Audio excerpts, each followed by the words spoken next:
Ladies and gentlemen, the clock has turned from 2024 to 2025, and if you are a One Piece goblin on Twitter like I am, you know exactly what that means. If you're not, let me explain. It's time for the top 30 strongest characters of 2024. Hands down, the most toxic time in our community where people make top 30 lists for the strongest characters of 2024 as of the most recent chapter and compare with each other, claiming the craziest things you've ever heard in your entire life. Despite it being the worst week for the entire fandom throughout the entire year, I have to get in on the fun. Are you kidding me? I love power scaling, I love controversy, and I love One Piece, and this is all of those. So that's exactly what this is going to be today. My top 30 strongest One Piece characters. Okay, well, first, before we get a little crazy, let's talk about what that means. Because top 30 strongest characters could mean top 30 all time, top 30 right now, top 30 end of series. There's a lot of different nuances to making a top 30 list. My top 30 list is going to be the top 30 strongest One Piece characters, in my opinion, as of chapter 1135. Now, a lot of people sort of get confused with that wording, so let me explain what I mean by as of chapter 1135. The example I like to use is Blackbeard, who is going to be in this video, so I'll try not to say too much. Everyone in the fandom sort of believes that Blackbeard will get a third Devil Fruit or already has a third Devil Fruit, which is a really good example as to how this works. If you believe that as of chapter 1135, Blackbeard has been hiding his third Devil Fruit and we just haven't been shown it yet in the story, you can rank him in the top 3 if you'd like, or maybe even number 1. On the other hand, if you think Blackbeard is going to get a third Devil Fruit, and as of chapter 1135, he hasn't obtained that fruit yet, regardless of whether or not we've seen it, if he has not obtained it yet, then you can lower him down on your list. For example, if you think Blackbeard's going to come to Elbaf and steal Loki's Devil Fruit, that hasn't happened yet as of chapter 1135, so you can't factor that into your rating. However, if since from the beginning of the story Blackbeard has been hiding a Devil Fruit, you can include that in your ranking. You can factor that into Blackbeard's strength, even if we haven't seen it yet. So that's how my list is going to work. Things that characters possess as of chapter 1135, including speculation of things we have not seen that already exist in these characters. Another rule for my list is that I'm only going to be including characters that we're going to see in the final saga after chapter 1135 in some sort of combat. So what this excludes is obviously dead characters, or characters who have no plot relevance anymore. For a spoiler for this list as an example, King and Queen are not included. Even if they somehow survived Green Bull and made it out back into the New World, I don't think we're going to see King and Queen again, and I don't think they have any relevance for the final saga, so they're not included, even if King might have been on this list as far as strength goes. So, now that that's out of the way, without further ado, here are my top 30 strongest One Piece characters as of chapter 1135 for the year 2024. Before we get into number 30, I have 2 honorable mentions that I want to talk about. The first honorable mention is not really a strength honorable mention. It's more of, I wasn't sure if they're going to be prevalent in the story anymore, so I chose not to include them, and that is Rob Lucci. Trust me, if Rob Lucci was confirmed to be coming back into the story after Egghead Island, I would probably have him between 27 and 23, just eyeballing it. But I really think after Egghead Island, we've probably got enough of him. He's served his purpose, and he won't be coming back. Which is why I have him as our first honorable mention, but I would gladly put him on my list if we got to see him again. And the second honorable mention is a character who barely made number 31, which is why they won't be on this list, and that is Boa Hancock. Now, I know this is probably a controversial one because I want to say 75% of the lists I have seen have Boa Hancock somewhere in between 30 and 20, so I'm going to try and explain myself before we get to the meat of this video. Boa Hancock being number 31 on my list is really important for the rest of my list because it sort of shows a glimpse into my brain on how I scale these characters. I think there are various ways in the One Piece world to be strong, and you can kind of attribute almost point values to those things to determine how strong a character is. Things like all the different types of haki, things like a Devil Fruit and its classification, and then you have third-party things like Sanji's genes, or like a character's access to a weapon like Emu and an ancient weapon. When it comes to Boa Hancock, I think people almost overrate her access to these sort of abilities. She has the 3 basic types of haki, which observation and armament are very important, but basic Conqueror's haki is pretty much just useless unless you have the advanced form, to be honest with you.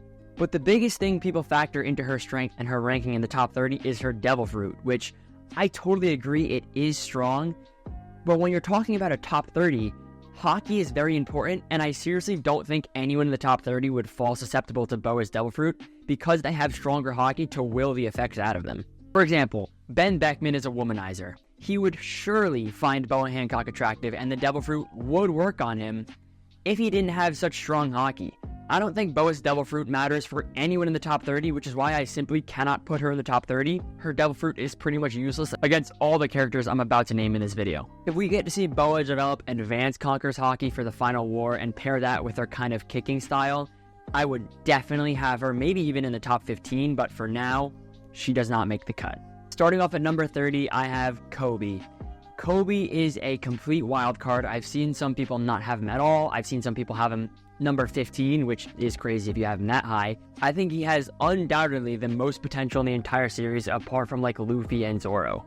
I don't think we've seen a jump in strength from Kobe before the time skip to Kobe with his insane punch against Pizarro in probably the entire story.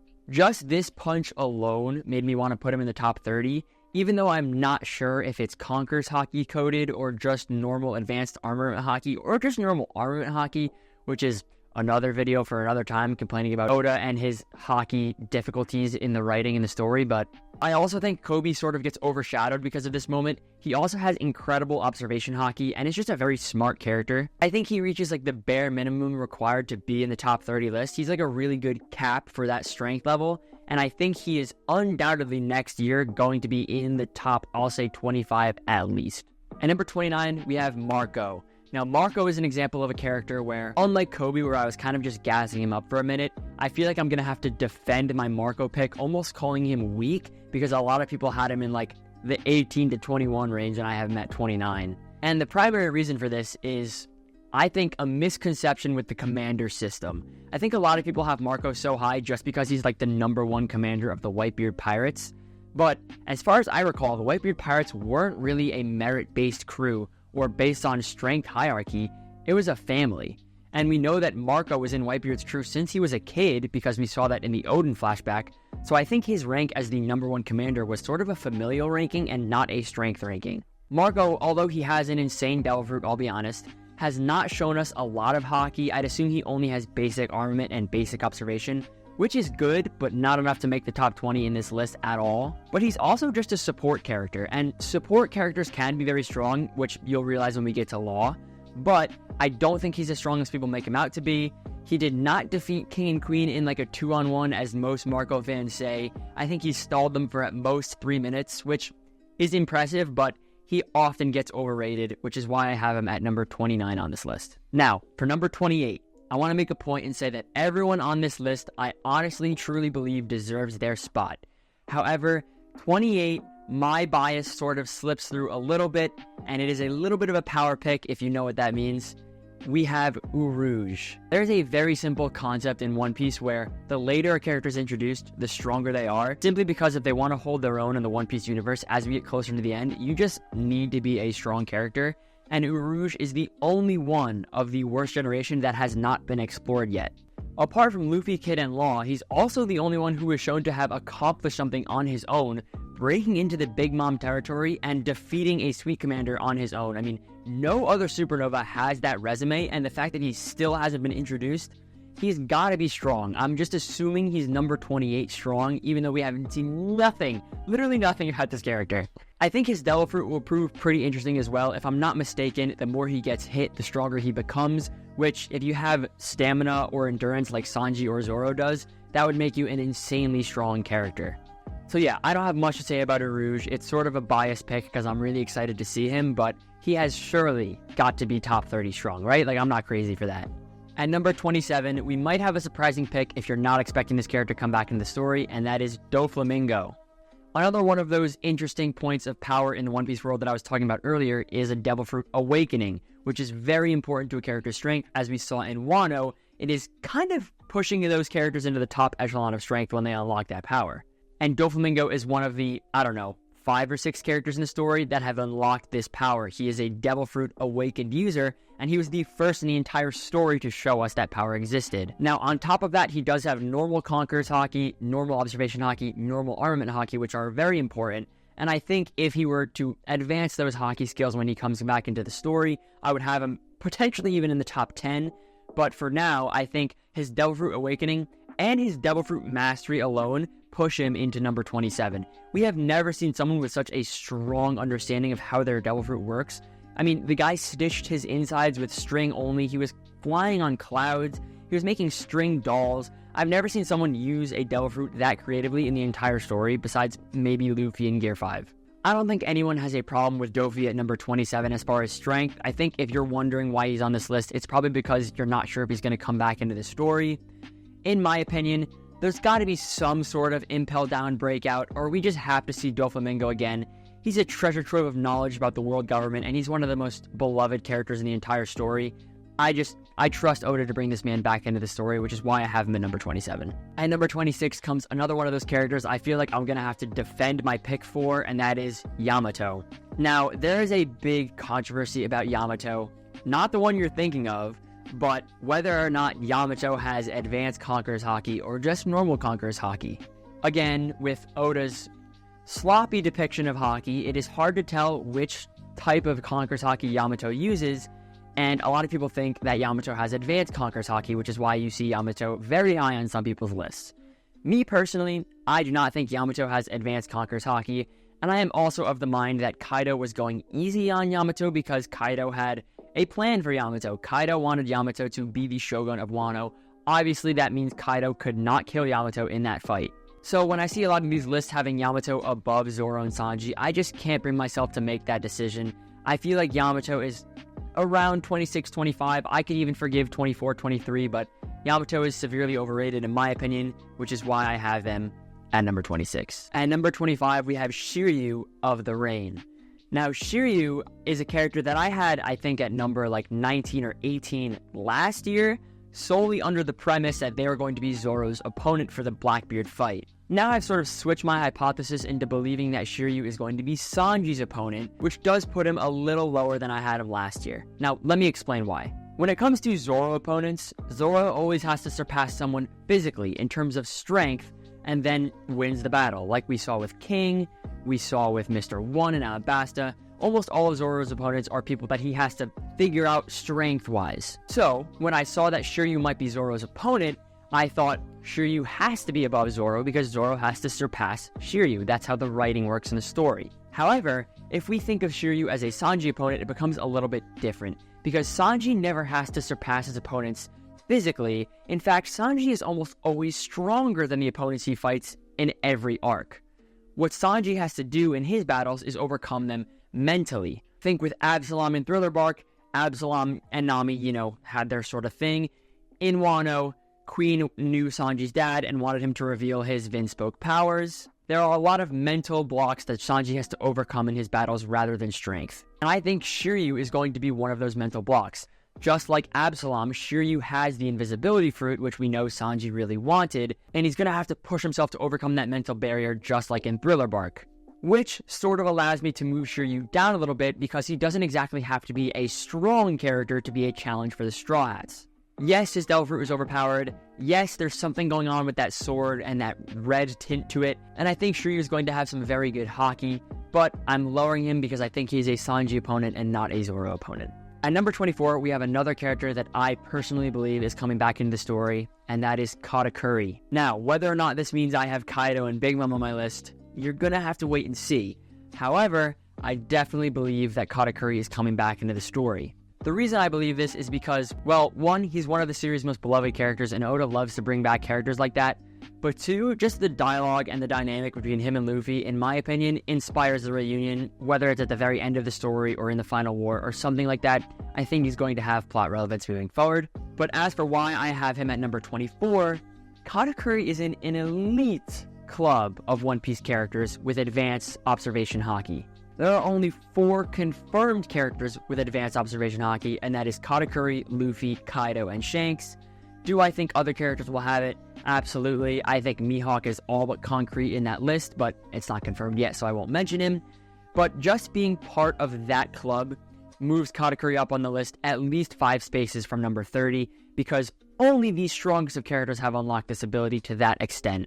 On top of that, he has incredible armament haki. I mean, Luffy literally gets his hands blown up fighting Katakuri because his armament haki isn't as good. And he also has a Devil Fruit Awakening. I think I have Katakuri high compared to other people in the One Piece community, but in my opinion, if there wasn't a lot of backlash with this list, I might have him above number 20. I mean, he's just an insanely strong character. I would absolutely love to see Katakuri unlock an Advanced Conqueror's Haki upgrade.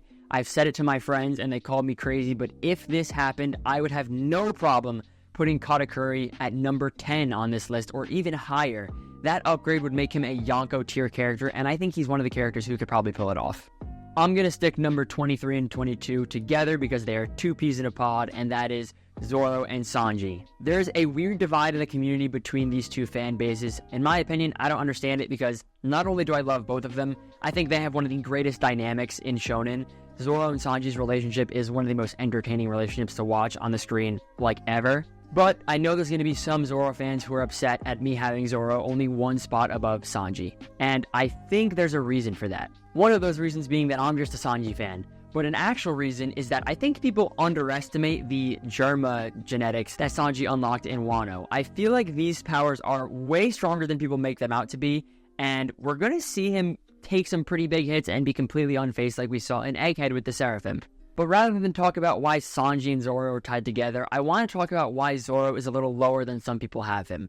Because Advanced Conqueror's Haki, which Zoro does have, is the mark of a very, very, very strong character, like I just mentioned with Katakuri's potential upgrade. So why do I have him only one spot above Sanji, and not even above number 20 on my list? Well, the reason for that is how Zoro is able to control that Advanced Conqueror's Haki.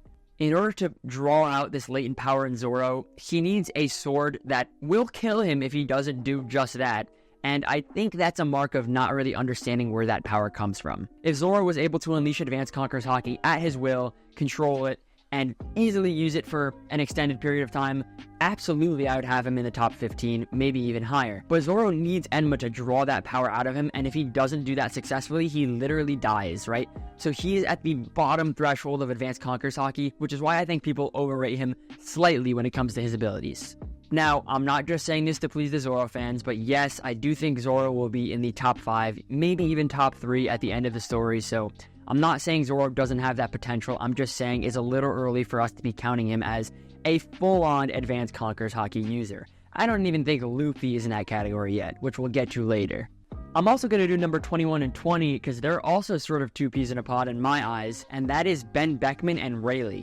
Now, you're probably wondering why these characters are two peas in a pod if they have never interacted in the entire story, and my reasoning for this is how I power scale them.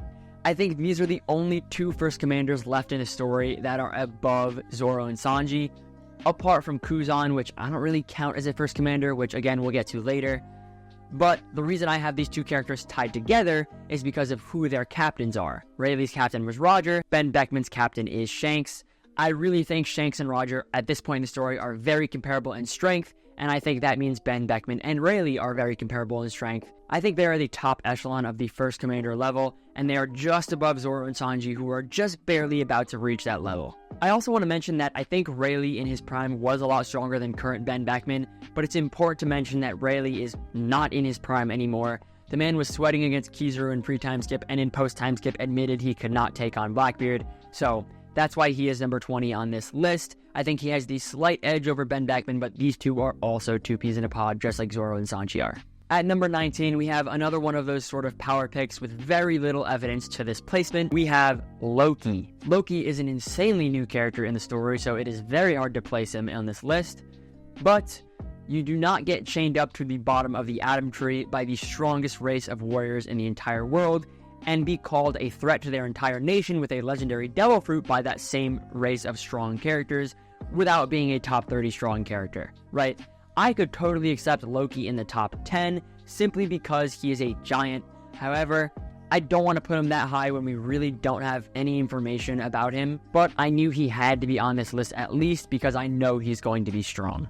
That's pretty much all I have to say about Loki. I mean, we literally know nothing about him except for his legendary Devil Fruit and that he is the strongest giant, most likely. And all I'm going to say is that I really, really, really hope that it's not a mythical zone, because we got a ton of those in Wano, and I just want to see a cool Logia again. It's been like 100 chapters since Green Bull, and before that, the last Logia we got was like Caesar or something, so. Another two peas in a pod at 18 and 17, we have Kid and Law. Like I said with Marco, Law is a support character in the story, which I think makes him a little less strong as people normally rate him. However, his Devil Fruit Awakening is one of the most insane things in the entire story, which is why I have him above Kid. Literally, apart from that, there is nothing I can do to separate these characters in strength. I feel like they had equal participation in the Big Mom fight. If they fought each other, it would be a Kuzan-Sakazuki type fight where they fought for 10 days and someone would come out on top. The only reason I put Law above Kid is because it seems like he has an ability for every letter of the alphabet in his awakening, and we've only seen like 4 of those, which means his bag goes deep, whereas Kid, I think we know exactly what he has to bring to the table for now, before he comes back in Elbaf, in my opinion. But I'm going to put Law above Kid. I think they both have average hockey, but very strong Devil Fruits that are both awakened. They're both relatively smart characters, although Kid is kind of a meathead, and I think their placement on this list kind of caps the top half of this list. Although they're not perfectly in the middle at number 15, I think everyone after Kid and Law on this list is, in my opinion, a top tier character. And the reason they don't mark the halfway point at 15 exactly is because at number 16, 15, and 14, I have Green Bull, Fujitora, and Kizaru, the 3 admirals. There is a lot of talk about the admirals because of a certain fan base in the One Piece fandom called the Admiral Agenda people. And to be honest, although it's incredibly toxic, I'm a little bit part of this group because I think a lot of times people underestimate the admirals. I'm not sure if it's because Oda hasn't shown us a Devil Fruit Awakening from them or even any hockey from them, which that's on him because I know they have at least one of those things. I really think the admirals are going to play a very, very, very important part in the final saga of the story because they are the Navy's greatest powers, and they have to be strong in order to contend with the Yonko of the story. That being said, there's 2 things I want to say to the Admiral Agenda watching this video. Number 1, no, Kizaru is not as strong as Kuzan, and I think he is just as equally on par with the other 2 admirals currently. And also no, they are not stronger than any of the Yonko apart from Buggy. I think it is ridiculous to say that one admiral is beating one Yonko unless you're talking about Akainu, the fleet admiral, and that is a whole other case scenario, which is why I have them at 16, 15, 14 on this list. Now, I know I said they're not stronger than a Yonko, but I would be happily willing to push the admirals up on this list if we got a glimpse of an awakening or a glimpse of some advanced hockey from Oda, but it seems like he's just withholding out information on the admirals. Now, I did say earlier in this video that the longer a One Piece character is withheld from showing their abilities, the stronger they are. So maybe the admirals are a little bit lower on this list than they should be, but for now, 16, 15, 14 is where that admiral group is going. And number 13, we have the Gorosei. Now, this is going to stir the pot. Let me explain before you go commenting, oh my god, this guy has the Gorosei at number 13 and not in the top 5. What the hell is he talking about? Can the Gorosei die? As far as we're concerned, no. Which I understand makes it crazy for me to admit that and only have him at number 13. However, what a Mickey Mouse performance in Egghead Island. You get pwned by the giant Dorian Bragi who lost to Mr. 3 in Little Garden? The 5 of you couldn't end one person? Kizaru is the only confirmed kill in the arc on Vegapunk and everyone else escapes for free? You let Sabo escape in a room with 5 of you and Emu? With a dead guy at his shoulder for half of that escape? I cannot bring myself to put the Gorosei any higher than I have him on this list. Yes, they cannot die, but they also can't do shit. They feel like a world government reserve force that's meant to kind of prevent a calamity in a pirate getting to the One Piece, right? Which is why they're unkillable. But as far as strength metrics go, I don't think that they're that strong. It's like you gave a bunch of Yonko 3rd commanders the ability to not die and regenerate, which would put them into number 13 on this list because the power of regeneration and invulnerability is insanely strong on its own, but they just do not have the strength that I thought they would. Now, I should mention the Gorosei that I'm ranking here does not include Figureland Garling. We're gonna get to him. This is the original 5 Gorosei that attacked Egghead Island. And man, if you are 5 Kaidos, 5 Akainus, even 5 Kizarus on Egghead Island, I think you have a better performance than the Gorosei did, which is why I can just barely put them above the Admirals. Speaking of the man who ran away from the Gorosei, at number 12, I have Sabo. Now, I know I said that first commanders kind of end at Rayleigh and Beckman, but I think Sabo almost doesn't even count as a first commander, if you catch my drift. I think he's kind of poised to take over the Revolutionary Army or be their figurehead, and I think Dragon is not really a pirate captain, he's a revolutionary leader, which kind of abolishes that commander system, and that's why I have Sabo so high on this list. Not to mention, the man has some very interesting powers. The Dragon Claw powers are something we haven't seen in the entire story yet, and I think the last time we saw them in Dressrosa, they were pretty impressive, and that was when Sabo had just unlocked his Devil Fruit with the Will of Ace and the Mera no Mi. I think by chapter 1135, in his off time wherever he has probably awakened that Devil Fruit. He definitely has some form of awakened Haki or advanced Haki, and he just has the brother buff, right? He's related to Luffy. We haven't seen him go all out in the story yet, which means he's going to be very strong when he does go all out. He successfully managed to escape from the Gorosei in that room. I don't think there's any reason to have Sabo below top 15, and I think by the end of the story, I could potentially have him in the top 5 if he takes over Dragon's position. At number 11, we have another first commander who I don't really count as a first commander, and that is Kuzan. I think Kuzan's role in the Blackbeard Pirates is going to come to an end within the final saga, but before that, I think he's probably going to be a Zoro opponent, or maybe even a Luffy opponent if Oda wants to spin that way. But I do not think he's going to end up with the Blackbeard Pirates. I think he has his own ambition, and the story is very clearly pushing towards that direction, and I think him being included in that whoever finds the One Piece panel means that he's going to be a very important character who's going to be very strong in the final saga. Now, I know he was an admiral, which kind of means I should have him with the other 3. However, because he was a candidate to become the fleet admiral, because he almost beat Akainu, who I have very high on this list if you have not already noticed, I think it's okay to put him at number 11 on this list. I think he has a lot of his own individuality when it comes to being a character in the story, and when you're not lumped into a group like that, like the admirals are lumped with each other, I think it's okay to kind of push him above that placement. His performance against Garp was also really good, so I think I'm comfortable having him at number 11 on this list. Welcome to the top 10, where I potentially have my biggest hot take to kick us off, Blackbeard at number 10. Now, please, before you freak out at Blackbeard being number 10 and not top 5 or not number 1, give me a chance to explain myself. Like I said in the beginning of the video, if Blackbeard was hiding a 3rd Devil Fruit and he already had possessed that Devil Fruit at chapter 1135, I would probably have him in the top 5. Me personally, I believe that we are witnessing Blackbeard grow at a rate similar to Luffy as they both ascend to the top.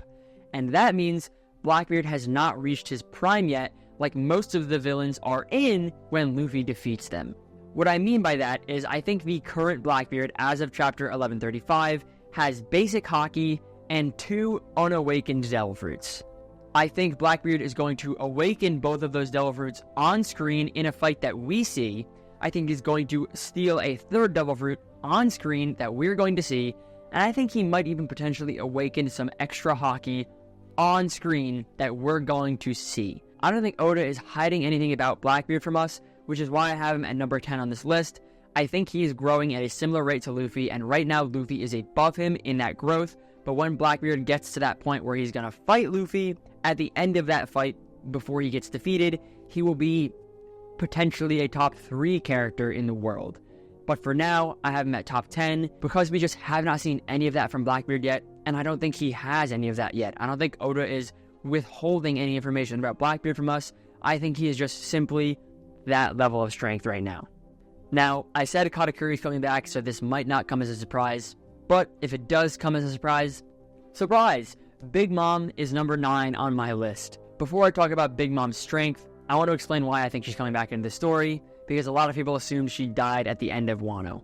First, logistically, I do not think she fell into the same hole that Kaido did with the magma.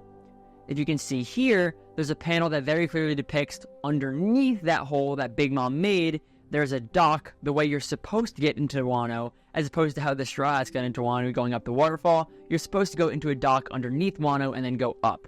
That is the exact hole that Big Mom fell in. On top of that, Marco kicked the Big Mom pirate's boat all the way down to the bottom of the waterfall, right by the entrance of this little alcove where Big Mom fell. it is not a stretch to say that Big Mom's crew was ready to rescue Big Mom the second she fell in this hole, and she made it out of Wano alive. Now, instead of logistically, let's talk about why Oda would bring Big Mom back into the story. Well, first, we already have a mention of Big Mom in Elbaf, which I think really points towards her return. She also has a lot of unfinished storyline with Luffy, with Kid, and with the citizens of Elbaf, and with all three of those characters being in the Elbaf arc, I think there's no better stage for her to return to than in this arc. I think that's enough to justify me saying she's going to return. Now, simply just talking about her strength. We saw it. She fought Kaido for 3 days straight. She has an insanely strong Devil Fruit. She has advanced Conqueror's Haki. She's probably the most durable character in the entire story besides the Gorosei and Kaido. If she wasn't so stupid and overconfident, I might have her in the top 5 above some of those characters I'm about to mention, but for now, number 9 is where I'm going to put her. She's the second lowest Yonko tier character, right above Blackbeard, and those two are number 10 and number 9. And number 8, I have the first member of the Monkey D family, Garp.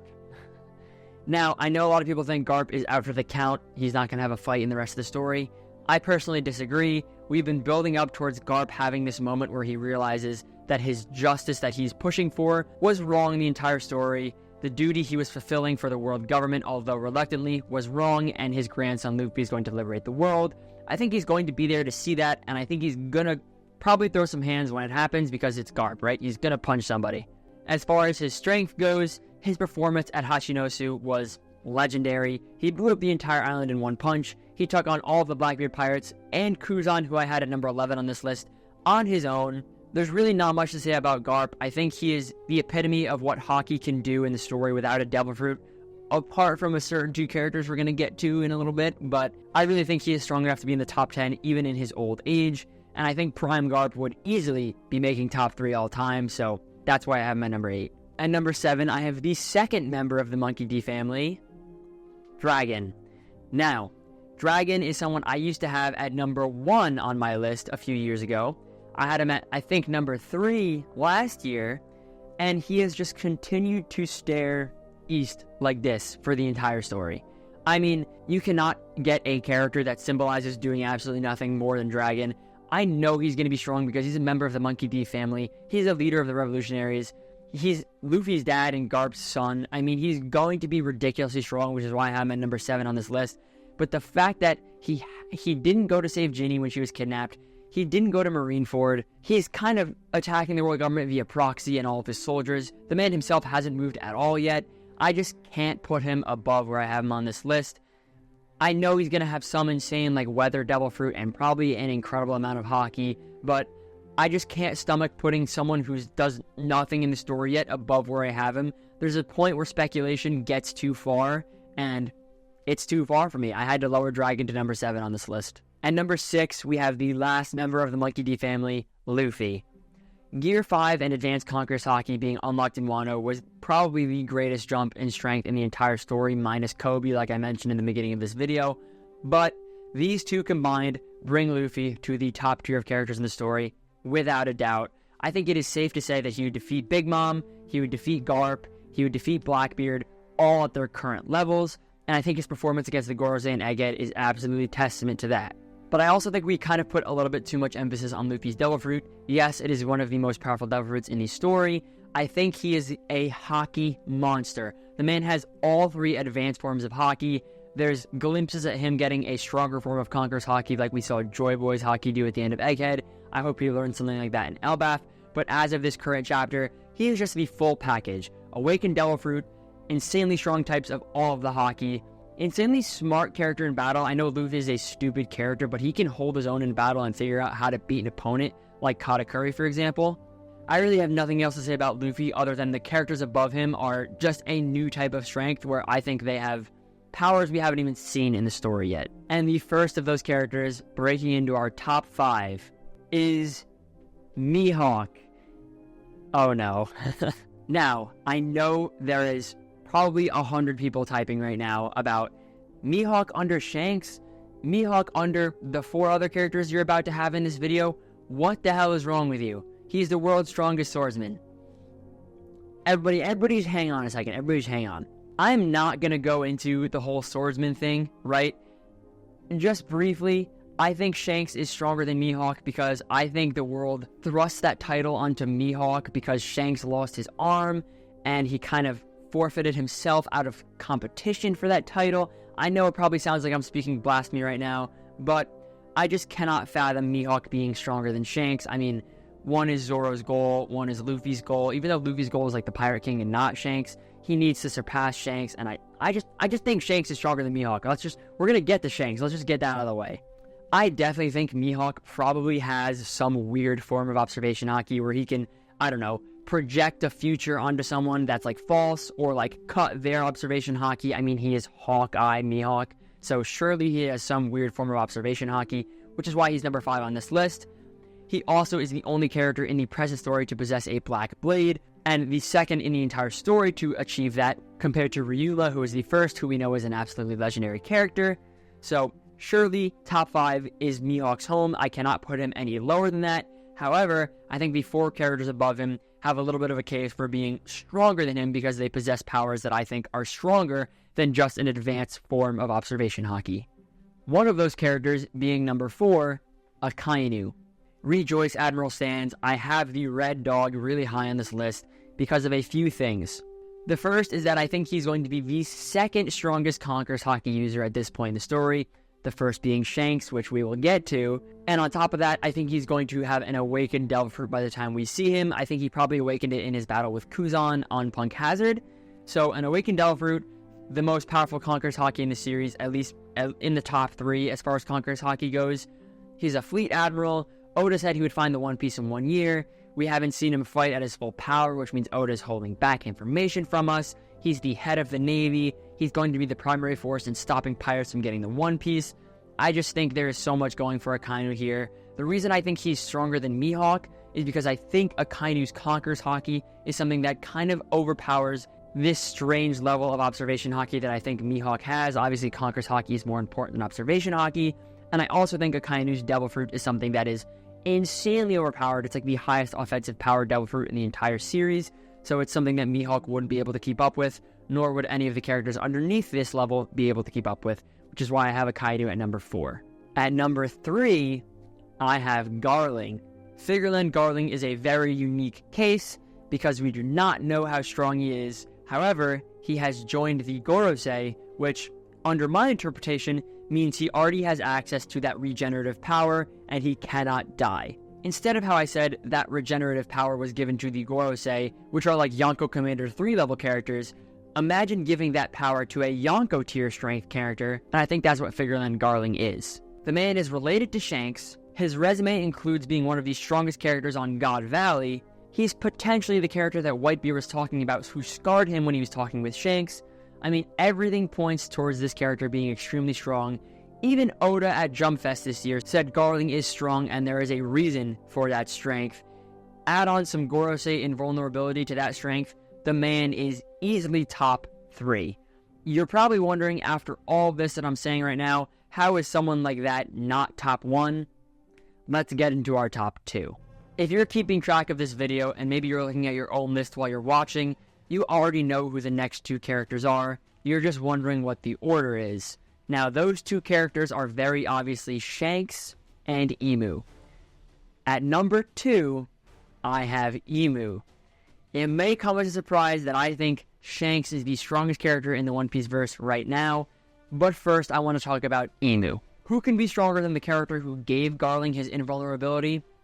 The character who possesses that power, Imu. The final villain of the entire story, access to an ancient weapon, seemingly nightmarish powers. We're unsure if it's a devil fruit or he literally just is a devil. The man has been, or woman, has been living for 800 years.